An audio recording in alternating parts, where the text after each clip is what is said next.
गोसाईगंज में गाड़ियों का काफिला देखे हैं कि नहीं देखे हैं आप? गाड़ियों के काफिला से देखो, धनबली बाहुबली मैं हूँ। गोसाईगंज कब जाने का प्लान? कल मेरा एक पीडीए महापंचायत है। हमारा लक्ष्य है कि उत्तर प्रदेश में समाजवादी पार्टी की सरकार बने।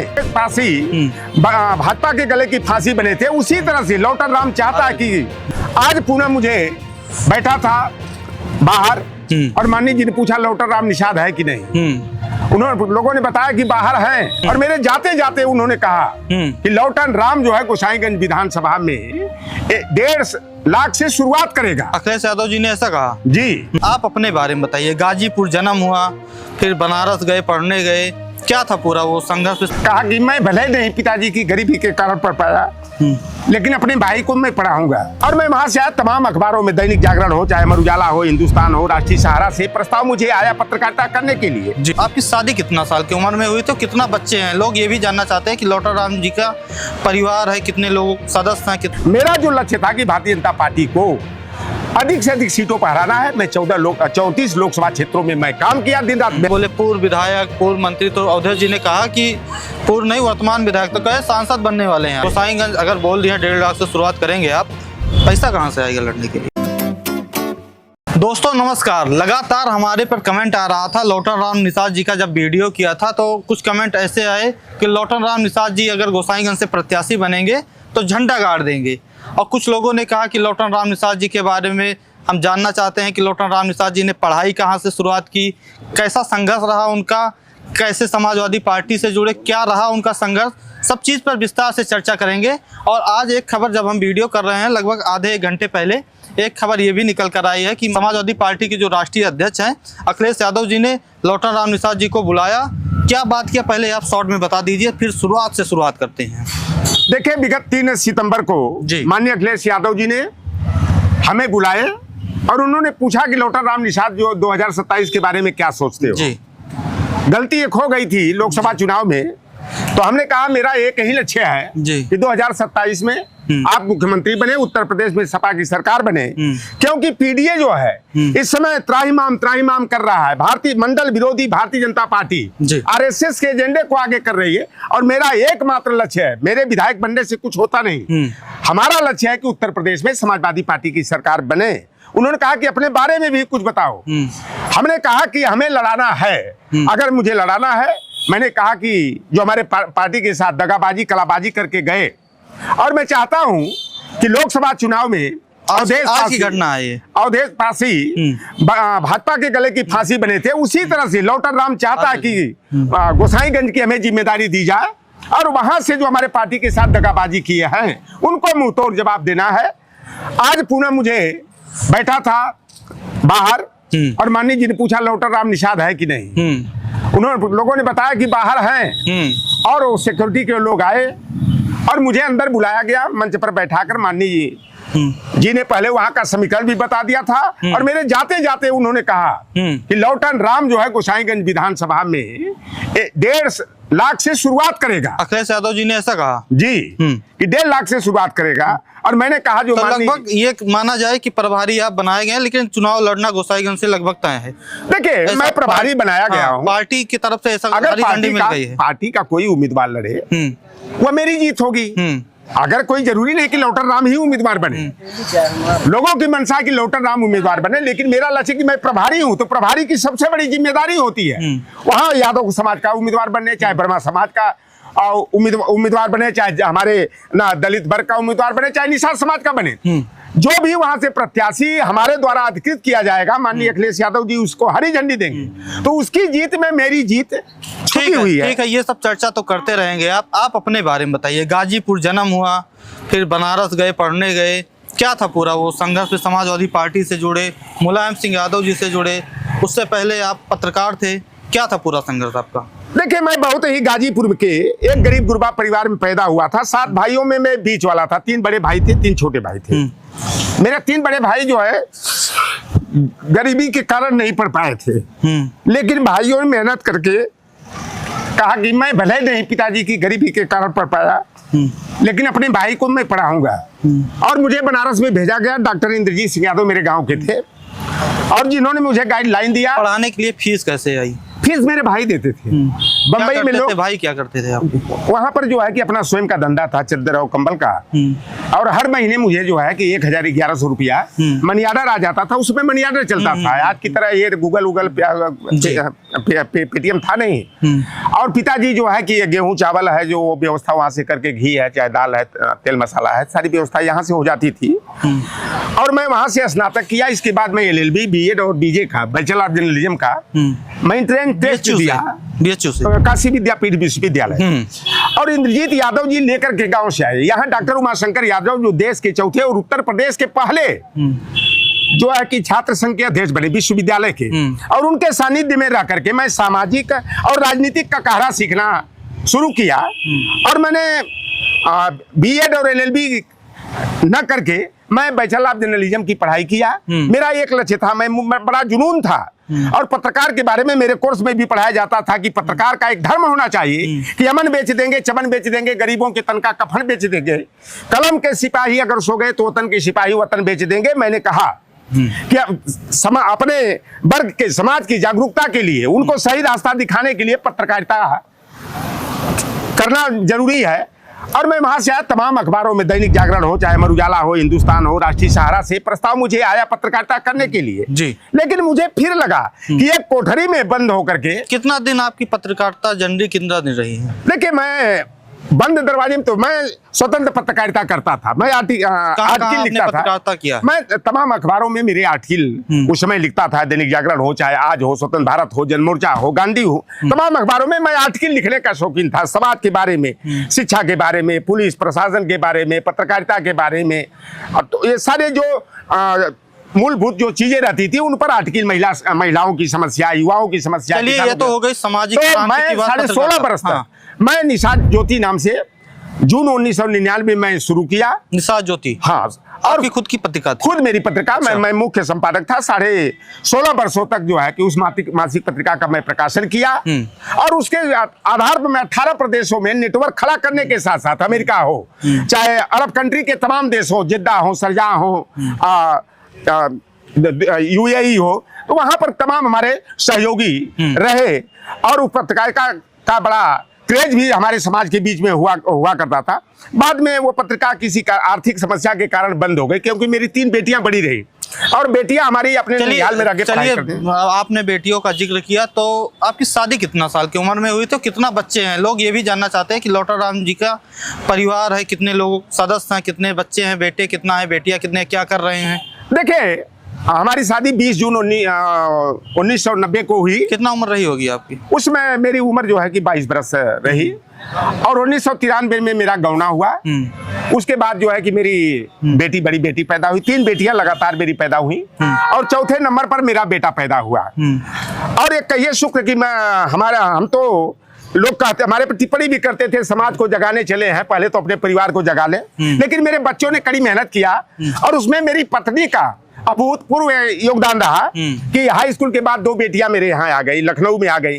फिर इंटर के बाद तीसरी बेटी भी आ गई और बेटियों ने लखनऊ यूनिवर्सिटी से, कानपुर यूनिवर्सिटी से स्नातक, परास्नातक की पढ़ाई किया, BEd किया, UP टेट, C-टेट किया। और उसमें एक सहयोग के रूप में योगदान मैं अखिलेश यादव जी का भी बहुत बड़ा मानता हूँ कि उस समय सपा की सरकार थी और अखिलेश यादव जी ने इंटर पास बेटे और बेटियों को लैपटॉप देने का काम किया। मेरी 2 बेटियों को लैपटॉप मिला। आरोप तो ये भी लगता है कि यादवों को लैपटॉप दिया गया। मेरे घर में आज भी 2 लैपटॉप टकाटक चल रहा है और मेरी बेटियों ने उस लैपटॉप में जो है गूगल सर्च करके अपने कोर्स और सिलेबस की पढ़ाई किया। क्या लगता है, यादवों को नहीं मिला था लैपटॉप? सबको मिला था। सारे जाति धर्म वर्ग संप्रदाय से ऊपर उठ करके मिला था। और हमारी 3 बेटियों को कन्या विद्याधन योजना 30,000 रुपया का मिला। 100% शुल्क प्रतिपूर्ति छात्रवृत्ति योजना का भी लाभ मिला।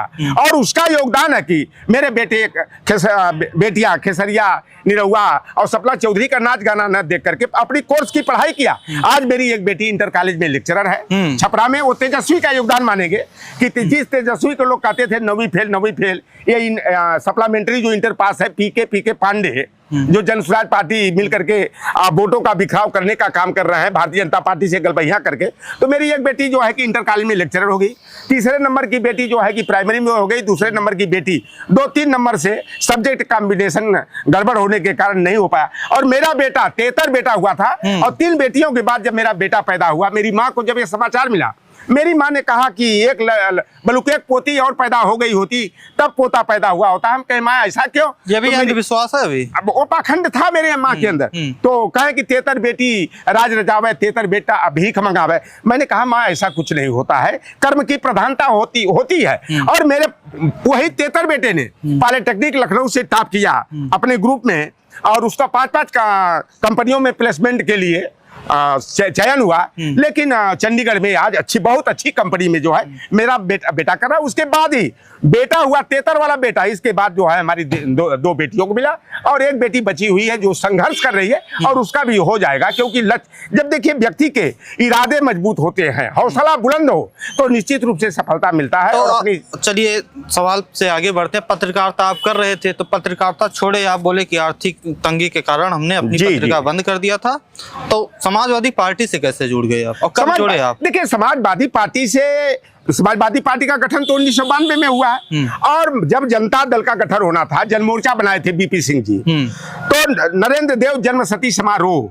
का कार्यक्रम था सारनाथ में, और उसकी अगुवाई कर रहे थे हमारे गुरु डॉक्टर उमा शंकर यादव। हम लोग गांव-गांव घूम करके, उस समय 1 रुपया 2 रुपया ठंडी चवन्नी लोग सहयोग करते थे। कोई गेहूं दिया, कोई चावल दिया, कोई आलू दिया, कोई प्याज दिया, क्योंकि सारा संसाधन की व्यवस्था, पूरे देश के समाजवादी विचारधारा के नेता सारनाथ में आने वाले थे। 3 दिन का कार्यक्रम था, तो हम लोगों ने उसमें जिम्मेदारी, तो हम लोग जनता दल का जब गठन हुआ तब से रहे।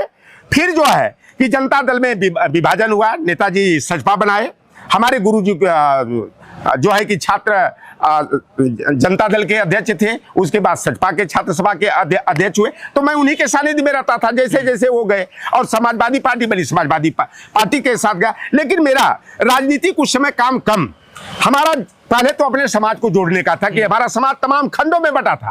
और हमारे अंदर एक बात आई कि जब दुबे, चौबे, पांडे, मिश्रा, शुक्ला, उपाध्याय, चटर्जी, बनर्जी, मुखर्जी, मुखोपाध्याय, सारे ब्राह्मण समाज के लोग अगर आपस में बेटी रोटी के रिश्ते करते हैं, तो हमें भी अपने समाज को जागरूक करना है। जिसमें मुझे अभूतपूर्व सफलता मिली कि मैं मल्ला, केवट बिन, दीवर, कहार, गुड़िया, तुरहा, बाथम, माझी, हमारे पूर्वांचल में चाय, मुड़ियारी, सुरैया, बथवा, खुलवट, बनपट, तीयर, केवट बिंद, मल्ला कहा जाता है। सारे लोगों को जागरूक किया, और हजारों की संख्या में मैं फिरका परस्ती को तोड़ करके जो है वैवाहिक रिश्ता कायम कराने का काम किया। मैं व्यक्तिगत रूप से भले ही सांसद विधायक नहीं बना, लेकिन मैंने समाज में जो है एक जागरूकता पैदा करने का काम किया। और माननीय अखिलेश यादव जी के सानिध्य में जब से आया, और मेरे कार्य को देखते हुए मुझे 15 जून 2020 को समाजवादी पिछड़ा वर्ग प्रकोष्ठ का जो है प्रदेश अध्यक्ष भी बनाया गया।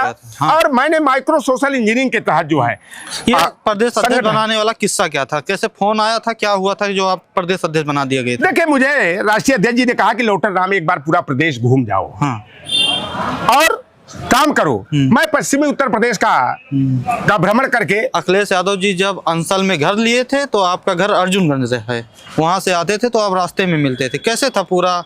देखिए, वो जिम्मेदारी मेरी थी, सांगठनिक जिम्मेदारी मैंने बखूबी निकाला। नहीं, और वहां से जब आते थे जी तो मैं रोड पर खड़ा रहता था, और माननीय जी से मुलाकात हो जाती थी। माननीय जी मुस्कुरा करके जो है हाथ हिला देते थे, तो मेरा एनर्जेटिक पावर जो है कि बढ़ जाता था। और बाद में मैं विचारधारा से इतना आबद्ध हो गया, और एक संकल्प मैंने लिया कि हमें जो कुछ भी हो जाए, हमें षड्यंत्र करके पद से हटाया गया। कुछ हमसे गलतियां हुई, चाहे जो भी हो, राजनीतिक मजबूरियों के कारण मैं पदच्युत हुआ अयोध्या से। और आज मुझे एक जिम्मेदारी जो मिली है, और उसी अयोध्या से जहां मेरे लौटर राम निषाद के साथ षड्यंत्र हुआ, लौटर राम वहां से ही स्थापित होने का काम करेंगे। और माननीय अखिलेश यादव जी ने जो निर्णय लिया है, मेरे पर विश्वास किया है, मैं उस विश्वास पर खरा उतरने का काम करूंगा। और मुझे गोसाईगंज विधानसभा की जिम्मेदारी दी गई है, लेकिन पूरे अवध क्षेत्र में एक मेरा संकल्प है। से जब आपको हटाया गया था तो दुख नहीं हुआ था कि हमने पार्टी के लिए इतना संघर्ष किया, लगातार आवाज उठाते हैं? खूब ही होता है। मैं उस समय जो है कि जो मुझे प्रदेश अध्यक्ष बनाया गया, उसके बाद जो है कोरोना काल आ गया और लॉकडाउन हो गया। लेकिन मैं माननीय अध्यक्ष जी से, मैं घर बैठ करके, मैं कभी 2 दिन से ज्यादा घर पर नहीं बैठता था, मेरी जिंदगी का ये रहा, नियम रहा। और मैं घर रह करके पूरे प्रदेश में खंगाल करके मैंने बड़े बेहतर तरीके से से सांगठनिक ढांचे, प्रदेश कमेटी हो, जिला कमेटी हो, चाहे मंडल स्तर पर लोगों को प्रभारी के रूप में जिम्मेदारी दे करके मैंने बनाया। और वह जो एक्सीडेंट हुआ कि मैं 25 हुआ, मैं कहीं साइड में भी गया, लेकिन मेरी विचारधारा माननीय अखिलेश यादव जी के साथ थी। और मैं भले दूर लगता था कि दूसरी पार्टी में हूं माननीय जी को, लेकिन मेरे पर विश्वास था कि लौटर राम जहां भी है वह काम मेरे लिए कर रहा है। और जो शुभचिंतक थे, माननीय जी से मिलते जुलते थे, तो कहते थे ए लौटर राम की समाज के लिए जरूरत है, लौटर राम को देखते रहना, लौटर राम का ख्याल तुम लोगों रखना। और फिर मुझे बुला करके और लोकसभा क्षेत्र चुनाव में मुझे जिम्मेदारी दी गई और मुझे लड़ने के लिए भी प्रस्ताव माननीय सुल्तानपुर से 3 बार, एक बार नहीं 3 बार। पहले तो जो जिम्मेदार हैं माननीय जी के अगल बगल रहते हैं, उनके माध्यम से कहा गया कि लौटर राम के पास पैसा नहीं है, मैं जानता हूं, लेकिन लौटर राम से कह दो कि वो गाजीपुर और की बात छोड़े, जाए सुल्तानपुर तैयारी करे, मैं लड़ाऊंगा ना, मैं उसके साथ हूं। लेकिन मेरा एक लक्ष्य था कि भारतीय जनता पार्टी को, जो मैं कहा हूं कि उसके दिल्ली जाने का विजय रथ को मैं उत्तर प्रदेश में रोकूंगा, तो मेरा लक्ष्य था कि भारतीय जनता पार्टी को अधिक से अधिक सीटों पर कुछ लगता है हराना। गलती हुई नहीं सुल्तानपुर में, रामभुआल निषाद देखिए वो गलती तो नहीं, हमें समाजवादी पार्टी लड़ाती तो मेनका गांधी को हम भी हरा के वहां देखिए, मैं कम से कम अगर मैं जो लड़ा होता, क्योंकि मेरा वहां तो संघर्ष था, कहीं घटना दुर्घटना हुई, कहीं हत्या हुई, तो लौटर राम वहां दौड़ करके जाता था, तो वहां से तो मेरा बड़ा घनिष्ठ संबंध था। 4 सामाजिक न्याय सम्मेलन भी मैं सुल्तानपुर में कराया था। और माननीय जी ने एक दिन रामभुआल थे, हम भी थे, लौटर बुलाया मुझे, ए लौटर राम तुम्हें लोकसभा का चुनाव लड़ना है, गाजीपुर और जौनपुर की बात छोड़ो, बगल से लड़ना मिल चुका था। लेकिन मिलने के बाद कहा गया कि भीम को नहीं, लौटर राम लड़ेगा। मैं 2 बार न करा, उस दिन रामभुआल खड़ा हो गया, कह रहे रामभुआल तुम्हें बाद में देखेंगे, लौटर राम चुनाव लड़ेगा। फिर लास्ट में जब भीम निषाद का ये हुआ कि टिकट कट जाएगा 20-25 दिन पहले, तो मुझे यही था। और ताहिर भाई जो विधायक है भीम के साथ आए थे, सौली के विधायक, और मुझे बुलाया गया, तो माननीय जी ने सीधे कहा कि ये भीम तुम रहने दो, तुम्हारा पर्चा खारिज हो जाएगा, क्योंकि तुम्हारा वीडियो क्लिप बन गया है, और ए लौटन तुम लड़ो, तुमसे बेहतर कौन लड़ेगा। मैं संकोच बस कि भीम निषाद और ताहिर खान ने बुलाया है, तो मैं कह नहीं पाया, असमंजस में पड़ गया। लेकिन भीम निषाद अगर कह दिए होते, माननीय जी को भी एहसास हुआ होगा कि अगर कह देते कि ठीक है हमें नहीं लड़ा रहे हैं, तो लौटन भैया को लड़ा दीजिए, तो मैं वहां से कम 1.5 लाख वोट से जीत करके आता। लेकिन मुझे उसका मलाल नहीं है। मेरा जो लक्ष्य था कि भारतीय जनता पार्टी को अधिक से अधिक सीटों पर हराना है। मैं 34 लोकसभा क्षेत्रों में मैं काम किया, दिन रात मेहनत करके, भूखे प्यासे रह करके, और जहां जहां मैं काम किया 34 सीटों पर पार्टी को 29 सीटों पर सफलता मिली।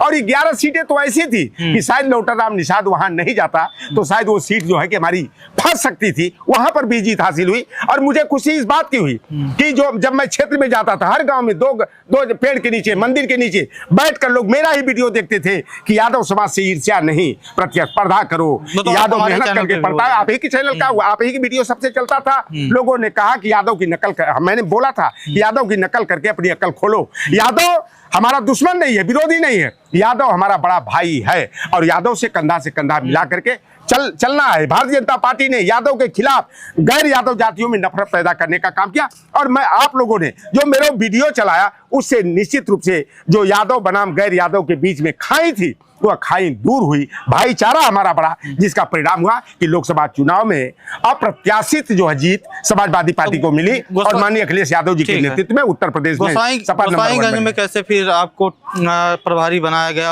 अखिलेश यादव जी ने कह दिया कि जाइए, आपका तो 1.5 लाख से शुरुआत होगा। माननीय जी ने जो निर्णय लिया था अवधेश जी पर, उन्हें विश्वास लगा मेरी कार्य पद्धति को देखकर, मेरी वैचारिकी को देख करके, कि लौटर राम जो है कि वहाँ एक नया इतिहास विश्वास लेवल तो लिखा था अखिलेश जी का, क्योंकि मंच से बोले पूर्व विधायक, पूर्व मंत्री, तो अवधेश जी ने कहा कि पूर्व नहीं वर्तमान विधायक, तो कहे सांसद बनने वाले हैं आप जी। तो यह है, तो मुझे माननीय जी ने भरोसा मेरे पर जताया, और हमें विश्वास है कि जैसे अवधेश पासी जो है कि भाजपा के गले की फांसी बने, माननीय जी को मेरे चाल चरित्र और व्यवहार पर विश्वास हुआ, और उन्होंने कहा लौटर राम गोसाईगंज जाना है, तुम्हारे साथ जहां षड्यंत्र हुआ वहीं से स्थापित होना है। और माननीय जी ने आज भी बुलाकर मंच पर बैठा करके कहे कि लौटर राम का जो वहां का जातिगत समीकरण है, लौटर राम 1.5 लाख से शुरुआत करेगा। और निश्चित रूप से गोसाईगंज अगर बोल दिए 1.5 लाख से शुरुआत करेंगे आप, पैसा कहाँ से आएगा लड़ने के लिए? पैसा वहाँ के दलित वर्ग के लोग, हमारे यादव भाई, निषाद भाई लोग कह रहे हैं कि दलित भाइयों ने कहा, जाटव समाज के, कोरी समाज के लोगों ने कि लौटन भैया आ रहे हैं,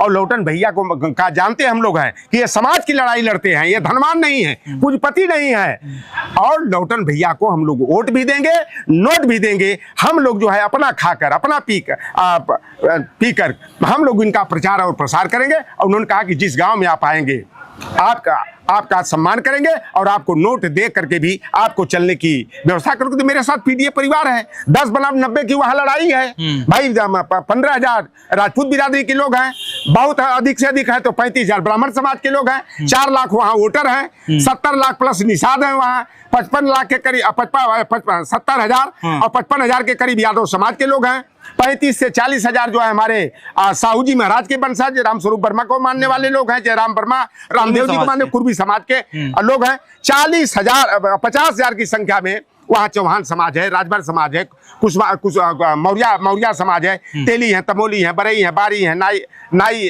इस तरह की जो जातियां हैं वह भी जो है लौटन राम की वैचारिकी पर एकजुट होकर के आएंगी। और 75,000 वहां दलित वोटर्स हैं, और लोगों ने कहा है कि लौटन राम निषाद अगर प्रत्याशी बनेंगे तो हम लोग दल नहीं देखेंगे, लौटन राम की विचारधारा का सम्मान करते हुए हम लोग लौटन राम के नाम पर साइकिल की बटन दबा करके लौटन राम की आवाज को मजबूत करने का काम। गोसाईगंज में गाड़ियों का काफिला देखे हैं कि नहीं देखे हैं? गाड़ियों के काफिला से देखो, धन बली, बाहुबली, मैं हूँ वोट बली। उतना गाड़ी कहाँ लाएंगे? मैं वोट बली हूँ, मुझे वोट की बात। देखो, संविधान जब लागू हुआ और बाबा साहब भीमराव अम्बेडकर ने संविधान को लागू करते हुए जो एक वोट का अधिकार दिया, कहा कि महारानियों की नसबंदी मैं कर दिया हूं।